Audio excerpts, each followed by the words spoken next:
right, bitches, let's make a ham in this crock pot. Y'all already know it would not be a crock pot recipe unless I introduced you to my Cadillac crock pots. This is the Beautiful by Drew. She has a cord wrap and a lid rest. First, you're gonna get you a spiral cut bone-in ham. I have an 11-pound one here. I didn't want one that big, but that's what I got. Also, that's what she said. It comes with this little glaze packet. You wanna keep this. When you put your ham in the crock pot, make sure that the spiral cut part is on top. Now you're gonna need a whole bottle of dark Karo syrup, and we're gonna pour half of this over the top of the ham.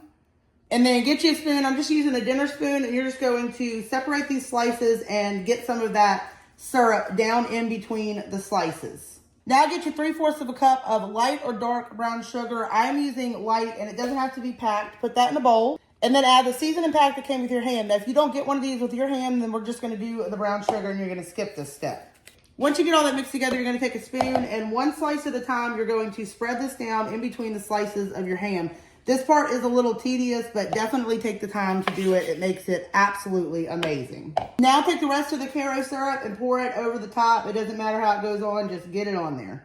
Now your cook time is gonna vary depending on how big your ham is. Mine is 11 pounds and it needs to cook for 25 minutes per pound on high. So we're gonna be cooking mine for 5 hours, and I will be back when it's done. Good googly moogly, that thing is juicy. It's got about 45 minutes left on it. And at this point, I normally baste it about 3 times the top here. You don't have to do this part. I just feel like I'm fancy as hell, so I'm gonna do it.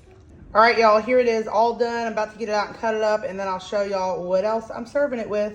Here is the ham, and let me show y'all what happens when you're craving a holiday meal. Okay, so we have ham, baked mac and cheese, our green beans, some Rhodes rolls, and then my sister is here eating as well, and she brought deviled eggs.